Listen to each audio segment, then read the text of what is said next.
नाशिक पदवीधर मतदारसंघाचे नवे आमदार सत्यजित तांबे यांचा काँग्रेसवर घणाघात।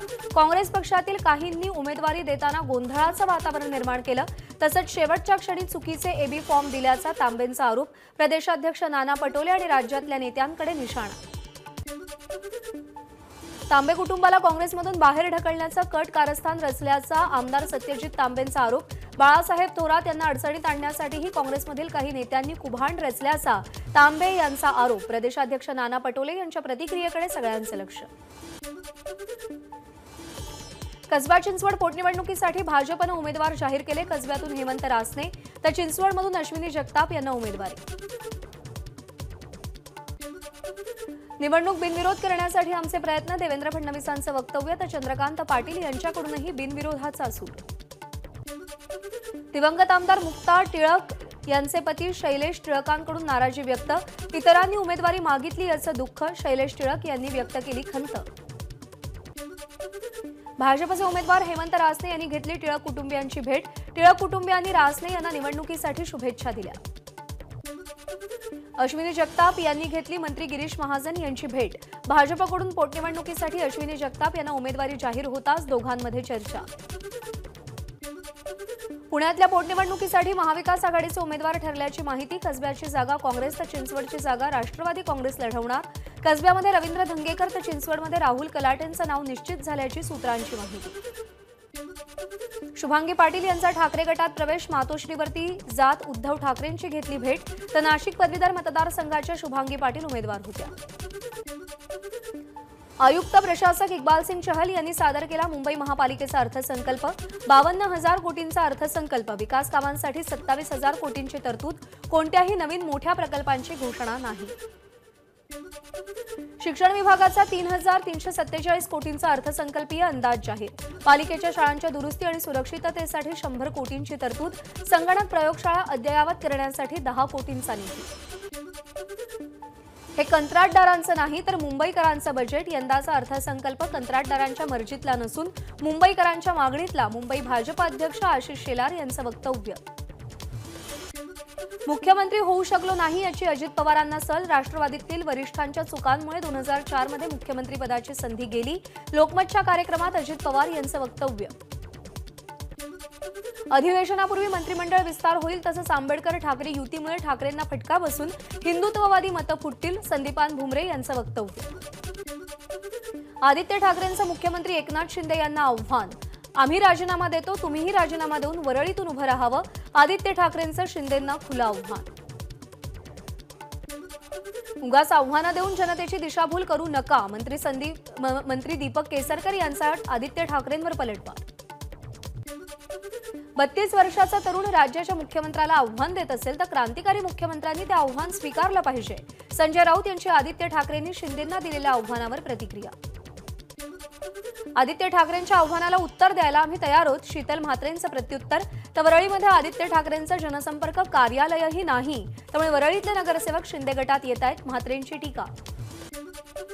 आदित्य ठाकरेंचं आव्हान म्हणजे दुर्बळ माणसानं सबल दाखवण्याचा प्रयत्न। शेलारांची टीका। तर आदित्य ठाकरेंनी राजीनामा देऊन माझ्या विरोधात निवडणूक लढवावी। शेलारांचं आदित्य ठाकरेंना प्रति आव्हान। आदित्य ठाकरेंच्या आव्हानाकडे आम्ही दुर्लक्ष करतो, ते वरळीपुरते मर्यादित। त्यांच्या विरोधात सर्वसामान्य शिवसैनिक निवडून आणू। आदित्य ठाकरेंच्या वक्तव्यावर नरेश म्हस्केंचं प्रत्युत्तर। तर वरळीतून आदित्य ठाकरेंना निवडून आणण्यासाठी 2 जणांना विधान परिषदेची आमदारकी द्यावी लागली। म्हस्केंचा टोला। शिंदे 4 वेळा मोठा मताधिक्यानं निवडून आलेत। त्यांच्या पाठीमागे 50 आमदार आणि 13 खासदार आहेत। त्यांच्याबद्दल आदित्य ठाकरेंची आव्हानाची भाषा हास्यास्पद। शंभूराज देसाईंचं वक्तव्य। शिवसेनेचा ढासळणारा गड सांभाळण्यासाठी आदित्य ठाकरे नाशिकच्या मैदानात। युवासेना प्रमुख आदित्य ठाकरे सोमवारी नाशिक दौऱ्यावर। ग्रामीण भागात करणार दौरा, ग्रामपंचायतींना देणार भेट। आमचा राजकीय शत्रू एकच। विधान परिषदेला महाविकास आघाडीनं त्यांचा पराभव करून दाखवला। महाविकास आघाडी जिंकणं हे एकमेव ध्येय। संजय राऊत यांची निवडणुकीवर प्रतिक्रिया। उद्धव ठाकरेंनी जवळच्या लोकांवर जास्त विश्वास ठेवला आणि त्यांनी विश्वासघात केला। बंड होतंय हे आम्हीही वेळोवेळी सांगत होतो। अजित पवारांच्या वक्तव्यावर संजय राऊत यांची प्रतिक्रिया। अमरावती पदवीधर मतदारसंघाचे महाविकास आघाडीचे विजयी उमेदवार धीरज लिंगाडेंचं बुलढाण्यात जल्लोषात स्वागत। कारंजा चौकातून लिंगाडेंची विजयी मिरवणूक। भाजपच्या कोणत्याही टीमनं आम्हाला विश्वासात घेतलं नाही. पदवीधर निवडणुकीच्या पार्श्वभूमीवर संजय गायकवाड यांची प्रतिक्रिया. जिल्ह्यामध्ये 2 आमदार आणि 1 खासदार, आम्ही 5 ते 10 हजार मतं मिळवून दिली असती. संजय गायकवाड यांचं वक्तव्य. आजपासून कोकणातील सर्वात मोठ्या जिल्ह्यामध्ये सिंधुदुर्ग जिल्ह्यामध्ये आंगणेवाडीच्या भराडी देवीची यात्रा. राज्याच्या कानाकोपऱ्यातून भाविक यात्रेसाठी आंगणेवाडीत दाखल. आंगणेवाडीच्या जत्रेनिमित्त मालवण आंगणेवाडी रस्त्यावरती लावण्यात आलेले बॅनर अज्ञातांनी फाडले. एका ठराविक अंतरावरचे बॅनर्स फाडल्याचं उघडकीस. पैशाचे खेळ करून श्रद्धास्थानं ताब्यात घेता येत नाहीत. पैसे देऊन देवी पावणार आहे का? आंगणेवाडीतल्या भाजपच्या शक्ती प्रदर्शनावरून संजय राऊत यांचा टोला. माझा पक्ष सोडणं भाजपच्या जिव्हारी लागलंय, त्यामुळे मला जेलमध्ये टाकायचं हेच त्यांचं एकमेव उद्दिष्ट. राष्ट्रवादीचे नेते एकनाथ खडसेंची भाजपवर टीका. अण्णा बनसोडेंची सूचक पोस्ट चर्चेत. अण्णा राष्ट्रवादी सोडणार असल्याची चर्चा सुरू. मुख्यमंत्री शिंदेंसोबत मंत्रालय ते ठाणे असा एकाच गाडीतून त्यांनी प्रवास केलेला होता. उपमुख्यमंत्री देवेंद्र फडणवीस यांनी घेतला अर्थसंकल्पपूर्व आढावा. यावेळी पुढच्या वार्षिक योजनांच्या मागण्यांसंदर्भात केली विस्तृत चर्चा. विभागाच्या नाविन्यपूर्ण आणि महत्त्वाच्या योजना पूर्ण करण्याच्या अनुषंगानं संबंधितांना सूचना. गोंधळी समाज संघटनेनं घेतली मंत्री सुधीर मुनगंटीवार यांची भेट. चित्ररथासोबत गोंधळ सादर करून गोंधळी समाजाला प्रतिनिधित्व दिल्याबद्दल आभार मानले. वर्ध्याच्या सर्कस मैदानावर सुरू असलेल्या विद्रोही साहित्य संमेलनामध्ये काँग्रेस आणि आंबेडकरवादी कार्यकर्त्यांची घोषणाबाजी. अभिनेत्री रसिका आगाशे यांचं भाषण सुरू असताना कार्यकर्त्यांचा गोंधळ. धुळे शहरामध्ये लावण्यात आलेले अनधिकृत बॅनर पालिकेनं हटवले. शिवजयंतीच्या शुभेच्छा देणारे बॅनर देखील पालिकेनं हटवल्यानं भारतीय जनता युवा मोर्चाचं पोलीस अधीक्षक कार्यालयासमोर आंदोलन.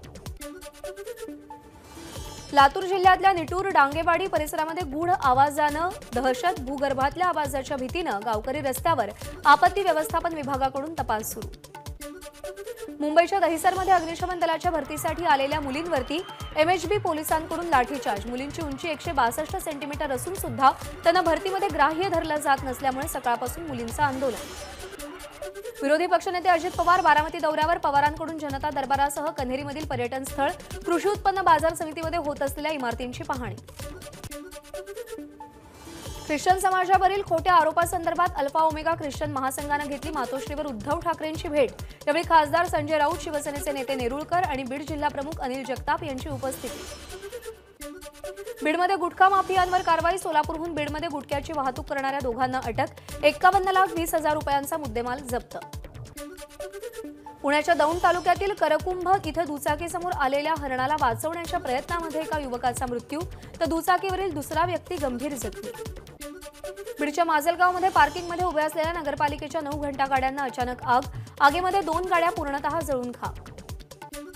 वाशिमच्या रिसोड शहरातील लोणी फाटा परिसरामध्ये दुचाकीला आग. आगीवर नियंत्रण मिळवण्यात परिसरातल्या नागरिकांना यश. वाशिममधील पोहरादेवीच्या सेवाध्वज कार्यक्रमाला मुख्यमंत्र्यांची उपस्थिती.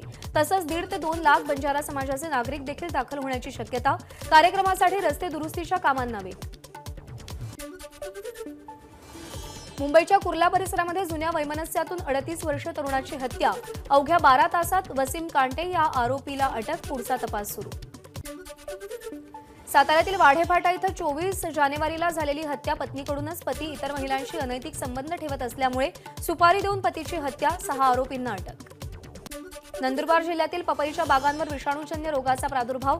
यंदा पपईला चांगले दर, मात्र रोगांचा प्रादुर्भाव वाढल्यानं शेतकरी अडचणीत येण्याची शक्यता. प्रजासत्ताक दिनी नवी दिल्लीमध्ये सादर झालेला महाराष्ट्राचा 3.5 शक्तीपीठ आणि नारी शक्ती या संकल्पनेवर आधारित चित्ररथ राज्यात फिरवणार. राज्यातील 3.5 शक्तीपीठांवरती हा चित्ररथ नेला जाणार. मुंबईच्या दादर येथील शिवाजी पार्कामध्ये फेस्टिव्हलचं आयोजन. यासाठी लावलेले आदित्य ठाकरेंचे फोटो असलेले पोस्टर्स काल अज्ञातांनी फाडले होते. आज पुन्हा एकदा पोस्टर्स झळकले. पश्चिम रेल्वे मार्गावरती उद्या बोरिवली गोरेगाव स्थानकादरम्यान सकाळी 10:35 ते दुपारी 3:35 पर्यंत जम्बो ब्लॉक. ब्लॉकच्या कालावधीमध्ये सगळ्या अप आणि डाऊन मार्गावरील धीम्या गाड्या बोरिवली आणि गोरेगाव दरम्यान जलद मार्गावरून धावतील.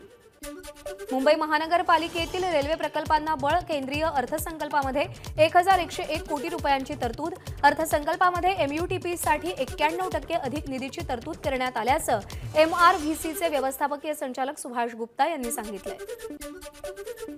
शिवछत्रपती राज्य क्रीडा पुरस्कारासाठी अर्ज करण्यासाठी 20 फेब्रुवारीपर्यंत मुदतवाढ. संचालनालयानं अर्ज करण्यासाठी यापूर्वी 30 जानेवारीपर्यंत मुदत दिलेली होती.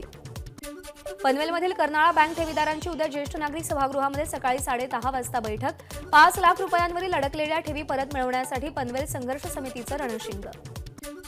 सावंगी मेघे इथे वर्धा येथील आचार्य विनोबा भावे ग्रामीण रुग्णालयातील 3 टेस्ला आणि MRI सुविधेची सुरुवात. मुख्यमंत्री एकनाथ शिंदे यांच्या हस्ते उद्घाटन.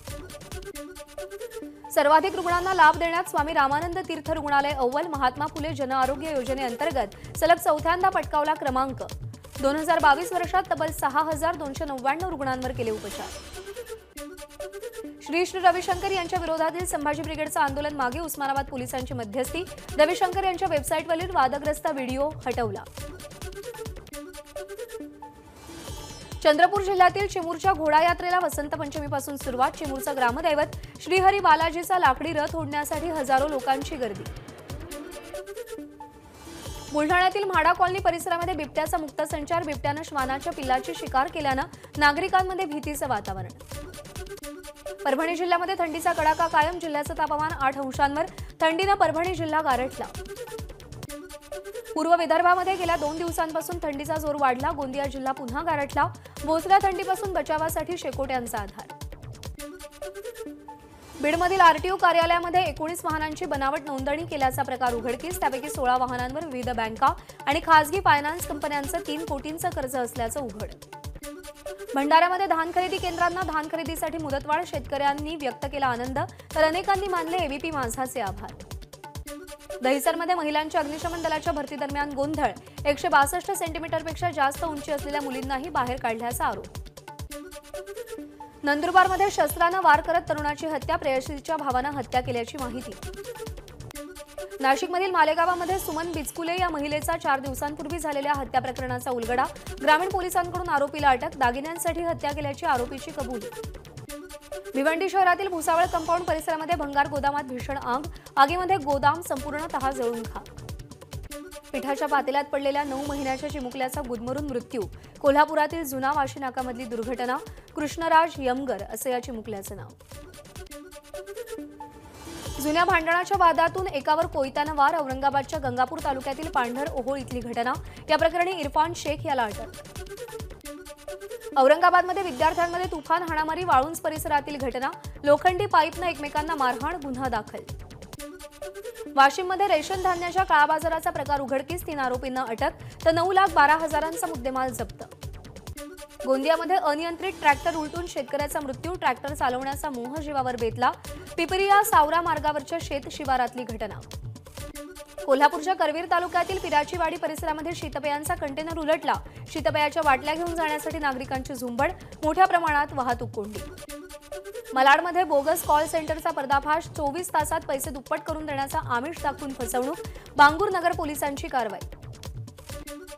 जगातील सर्वात लांब नदीवरील क्रूज असलेली गंगाविलास बांगलादेशला पोहोचली. बांगलादेश सरकारकडून पर्यटकांचं स्वागत. जगभरातल्या नेत्यांमध्ये लोकप्रियतेच्या बाबतीत पंतप्रधान नरेंद्र मोदी पुन्हा नंबर 1. मॉर्निंग कन्सल्ट या संस्थेच्या सर्वेक्षणानुसार 22 देशांच्या नेत्यांमध्ये नरेंद्र मोदींचं अप्रुव्हल रेटिंग हे 78%. आंध्र प्रदेशमध्ये एका पोलीस हवालदाराला अटक आणि निलंबन. मुख्यमंत्री जगनमोहन रेड्डी आणि राज्य सरकारवरती आक्षेपार्ह टीका केल्याचा ठपका. SC/ST कायद्याच्या प्रत्येक प्रकरणामध्ये आरोपपत्र दाखल करणं आवश्यक नाही. एका प्रकरणाच्या सुनावणी दरम्यान अलाहाबाद उच्च न्यायालयाच्या लखनौ खंडपीठाचं वक्तव्य. शारदा चिटफंड घोटाळा प्रकरणी ईडीची मोठी कारवाई. काँग्रेस नेते पी चिदंबरम यांच्या पत्नी नलिनी चिदंबरम, माकपचे माजी आमदार देवेंद्रनाथ बिस्वास आणि आसामचे माजी मंत्री दिवंगत अंजन दत्ता यांच्या संयुक्त मालकीच्या कंपनीची 6 कोटींची मालमत्ता जप्त. कर्नाटक विधानसभा निवडणुकीसाठी भाजपनं तयारी सुरू केली. केंद्रीय मंत्री धर्मेंद्र प्रधान यांची राज्य प्रभारी म्हणून नियुक्ती. राजधानी दिल्लीमध्ये भाजप कार्यकर्त्यांचं आम आदमी पक्षाच्या कार्यालयाबाहेर आंदोलन. कथित दारू घोटाळ्यावरून भाजप आक्रमक. केरळमधल्या कोचीमध्ये मुख्यमंत्री पिनरई विजयन यांच्या निवासस्थानाबाहेर युवक काँग्रेसचं आंदोलन. राज्याच्या अर्थसंकल्पाच्या पार्श्वभूमीवर काँग्रेसनं काळे झेंडे दाखवले. दिल्ली न्यायालयाकडून शर्जील इमाम आणि आसिफ इक्बाल तन्हा यांची निर्दोष मुक्तता. 2019 साली दिल्लीमधील जामिया मिलिया इस्लामिया विद्यापीठामध्ये झालेल्या हिंसाचाराप्रकरणी त्यांच्यावरती वेगवेगळ्या कलमांतर्गत गुन्हा दाखल करण्यात आला होता. आम्ही भूकंप, दुष्काळ, दहशतवादी हल्ल्यांचा मुकाबला करताना खूप पाहत आलोय. एवढंच सांगतो, कधीच भारताच्या नादी लागू नका. उद्योगपती आनंद महिंद्रांचा इशारा. अमेरिकेतील एका न्यायालयाकडून टेस्लाचे सीईओ एलॉन मस्क यांना क्लीन चिट. कंपनीच्या भागधारकांनी मस्क यांच्यावरती खोटी माहिती दिल्याचा आरोप करत त्यांच्यावरती गुन्हा दाखल केला. चेन्नईतील ऑडी कार ग्राहकाला 60 लाख रुपये परत देण्याचे ग्राहक मंचाचे आदेश. 2014 साली एका अपघातातून थोडक्यात वाचले होते. त्यानंतर ऑडी Q7 या कारच्या ब्रेकमध्ये दोष असल्याचं लक्षात आल्यावर दाखल केली होती तक्रार. देशातल्या ज्या गावांमध्ये कुठल्याही कंपनीच्या मोबाईलचं कव्हरेज किंवा सेवा उपलब्ध नाही, अशा 28,000 गावांमध्ये BSNL 4G मोबाईल सेवा देणार. BSNLची 4G सेवा लवकरच जगभरामध्ये उपलब्ध करण्याचा मानस. केदारनाथ धाम प्रकल्पाच्या दुसऱ्या टप्प्याचं आतापर्यंत पुनर्बांधणीचं 35 ते 40% काम पूर्ण. मात्र सध्या हिमवर्षावामुळे काम तुर्तास थांबवलं. खेलो इंडिया स्पर्धेमध्ये महाराष्ट्राच्या खेळाडूंची चमकदार कामगिरी. महाराष्ट्र 43 पदकांसह पदक तालिकेमध्ये अव्वल स्थानी. ट्विटरवरील क्रिएटर्सच्या थ्रेडमध्ये दिसणाऱ्या जाहिरातीमधून येणाऱ्या महसुलातील काही हिस्सा आता ट्विटर संबंधित क्रिएटर्सना देणार. खेलो इंडिया शीतकालीन क्रीडा स्पर्धेच्या 3ऱ्या वर्षाचं गीत आणि पोशाखाचे केंद्रीय क्रीडा मंत्री अनुराग ठाकूर यांच्या हस्ते अनावरण. काजोलचा सलाम वेंकी हा चित्रपट 10 फेब्रुवारीला OTT प्लॅटफॉर्मवर प्रदर्शित होणार आहे. या चित्रपटात काजोलनं आईची भूमिका साकारली आहे. स्टेट बँक ऑफ इंडियानं शुक्रवारी डिसेंबर तिमाहीचे निकाल जाहीर केले. बँकेचा निव्वळ नफा वार्षिक 68.5% वाढून 14,205.34 कोटी रुपयांवर. गुगल लवकरच आपल्या सर्च इंजिनमध्ये AI फीचर जोडणार. गुगलची पॅरेंट कंपनी अल्फाबेटचे CEO सुंदर पिचाईंची माहिती.